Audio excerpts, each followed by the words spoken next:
दोस्तों नमस्कार। स्वागत है आपका मेरे YouTube चैनल में। मैं हूं आपका दोस्त दीपक स्मेलिया। दोस्तों आज हम डिस्कस करेंगे यहां पर आज का पेपर, सुपरवाइज़र का पेपर, जो कि काफ़ी सारे कैंडिडेट्स ने आज ये पेपर दिया है। देखते हैं कि इसमें कौन कौन से आंसर सही हैं। चलिए डिस्कस करते हैं। देखिए ये पेपर आज JKSSB ने कंडक्ट करवाया। ठीक है, सुपरवाइज़र का पेपर था। ये सुपरवाइज़र की पोस्ट थी, 200 के करीब पोस्ट थी ऑलमोस्ट। तो देखते हैं कि कौन कौन से आंसर सही हैं। तो चलिए स्टार्ट करते हैं। देखिए पहला सवाल है, पहले सवाल का आंसर सी है। ठीक है, जो दूसरा सवाल है, दूसरे सवाल का आंसर है बी।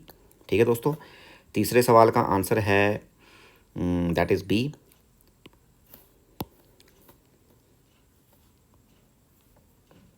Literacy rate. ठीक है, चौथे सवाल का आंसर है लाइफ एक्सपेक्टेंसी।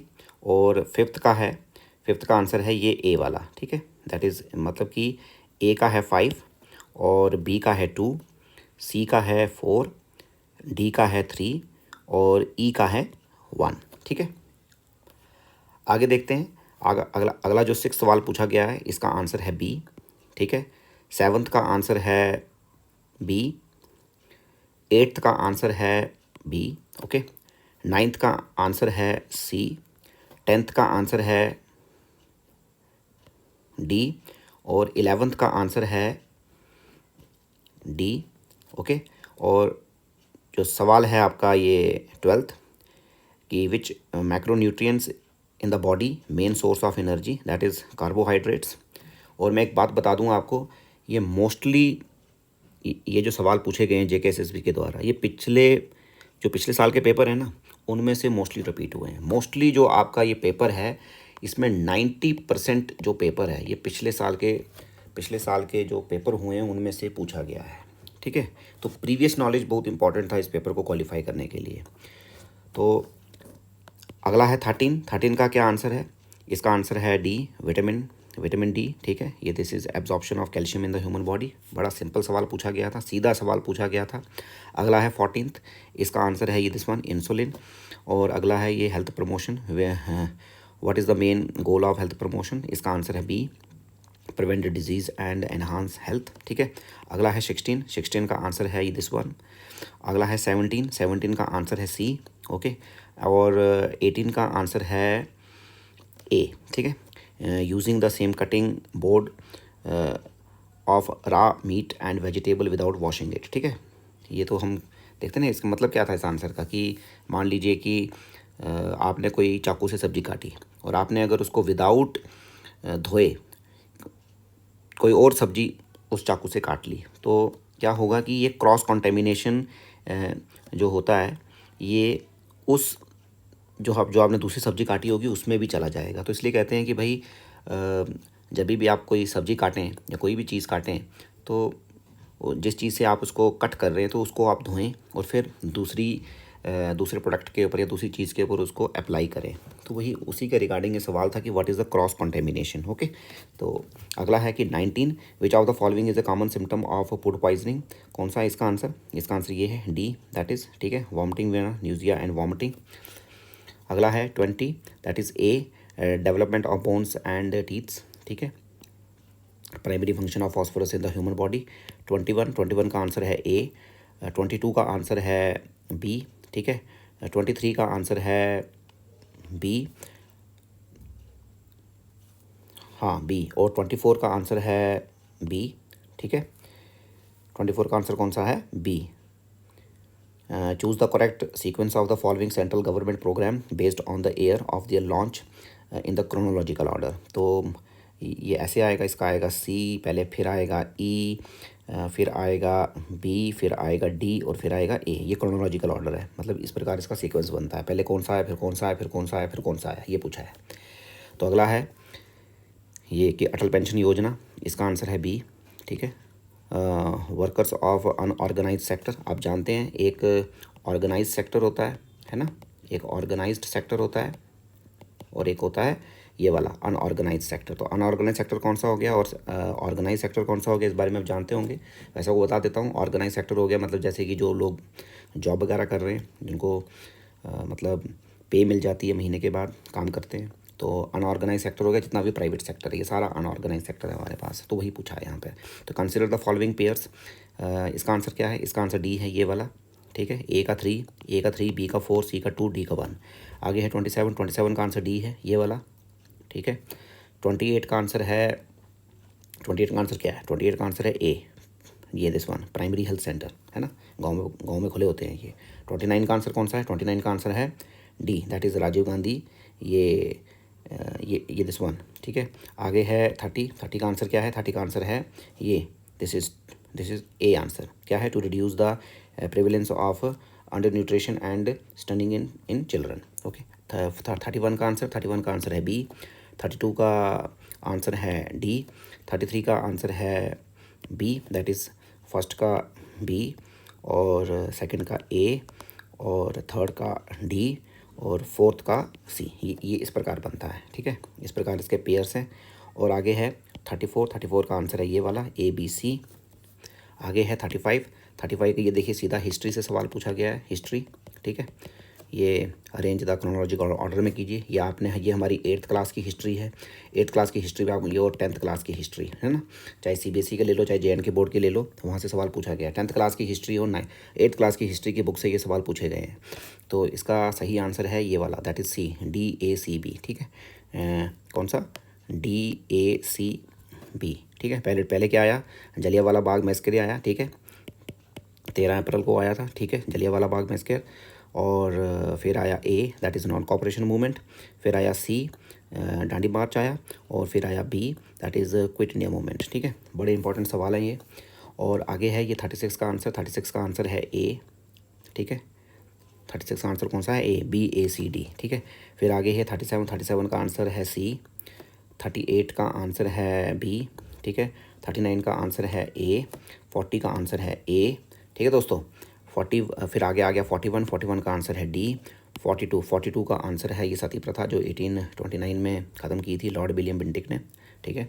आगे है 43 का आंसर है आपके पास ए, ठीक है। ये 12th क्लास की किताब से, जो 12th क्लास की ज्योग्राफी की किताब है, वहाँ से ये सवाल पूछा गया है, ठीक है। ये कॉपन क्लासिफिकेशन ऑफ क्लाइमेट, इन्होंने ये कोड वर्डिंग है जिसमें कि पूरी क्लाइमेट को दिखाया गया है, क्लाइमेट जो उसकी क्लासिफिकेशन है उसको दिखाया गया है, DWD।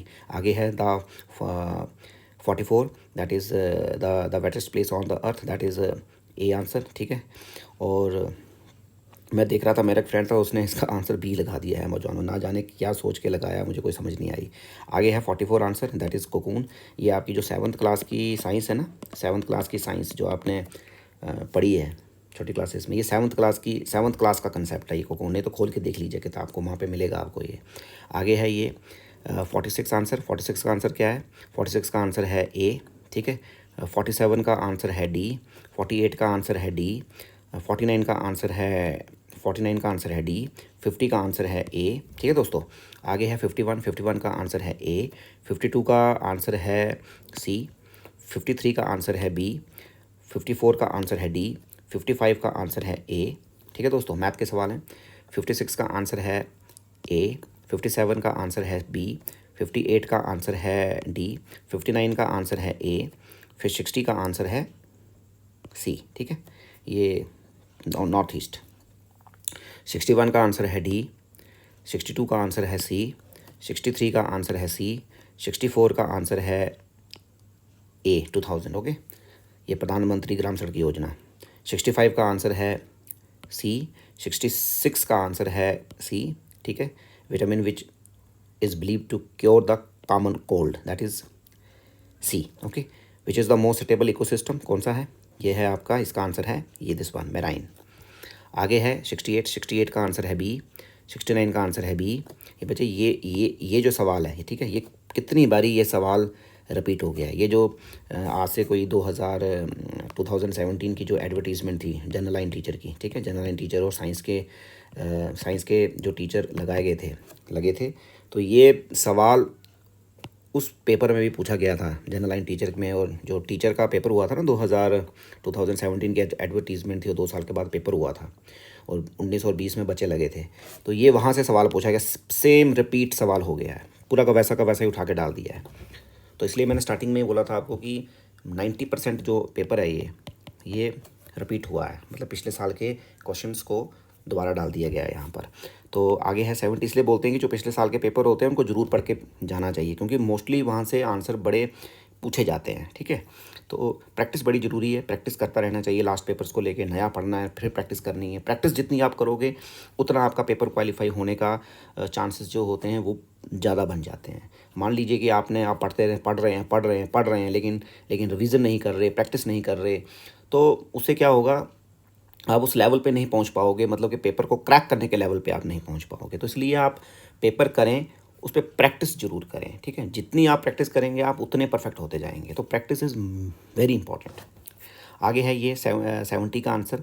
70 का आंसर क्या है? 70 का आंसर है कि दिस वन। ठीक है, 71 का आंसर है बी। ठीक है, ये 44। ठीक है, अभी गवर्नमेंट ने किया था ना ये कि जो प्रॉपर्टी राइट था उसको फंडामेंटल राइट से उसको लीगल राइट बना दिया था, तो ये 44 कॉन्स्टिट्यूशनल अमेंडमेंट के तहत किया गया था। ठीक है, ये सवाल जो है ये हिंदू न्यूज़पेपर जो रहता है ना, ये उसमें भी कई बार इसके पेपर के ऊपर आर्टिकल आ गए हैं। तो मैंने तो वहाँ पढ़ा था इसको, लेकिन चलिए ये आपके फंडामेंटल राइट में से सवाल पूछा गया है। आगे है 72, प्रीएम्बल कब किया गया? ये किया गया था 26 नवंबर 1949 को, और इम्प्लीमेंट 26 जनवरी 1950 को हुआ था। ये सवाल 1921 टू 1931 की जो इंडियन पॉपुलेशन थी ये कब नेगेटिव थी इसका। ठीक है, और ये सेंसस हेल्ड ये हुआ था हर 10 साल में होता है 1872 में। ठीक है, चलो दोस्तों मुझे अब ये बताइए कि जो अभी सेंसस होने वाला है अगला है 2021 में हुआ था ना, अब दोबारा होने वाला है, ये कब होगा मुझे बताइएगा। ठीक है, कमेंट करके। आगे है 75, इसका आंसर है मराठी।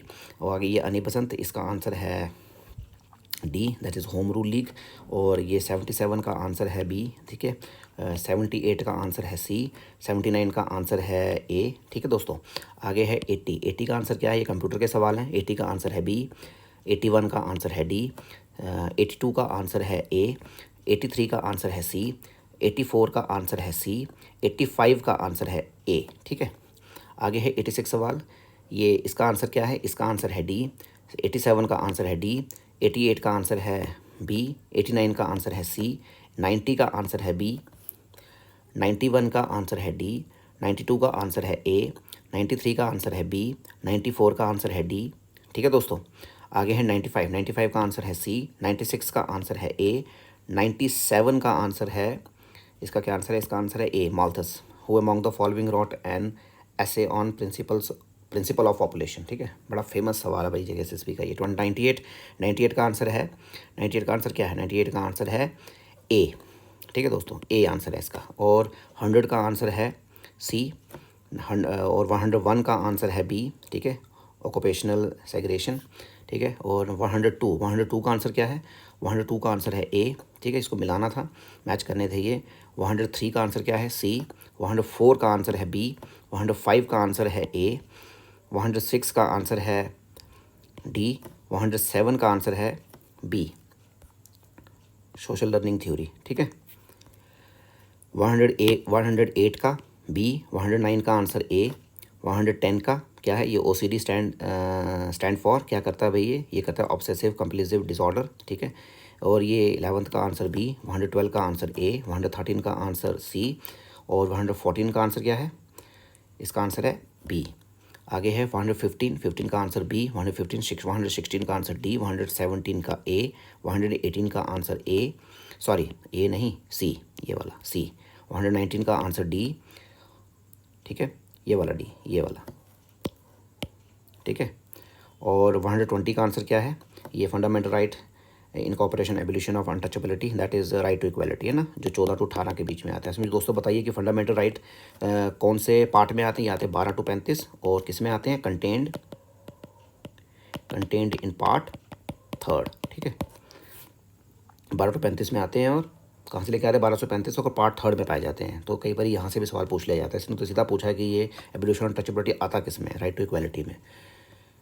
तो दोस्तों ये था आपका पेपर जो कि JKCC के द्वारा पूछा गया था। इसमें 120 सवाल थे। तो आप देखिए कि आपके कितने सवाल सही हुए हैं, तो उस बेस पे आप अनुमान लगा सकते हैं कि मैं पेपर मैंने क्वालिफाई किया या नहीं किया। तो आगे तो सिलेक्शन रहती है मेरिट के ऊपर, मेरिट क्या जाता है। तो दोस्तों खुश रहें, मंगलमय रहें, और मेहनत करते रहें, प्रैक्टिस करते रहें, ताकि पेपर पास हो जाए। Thank you very much.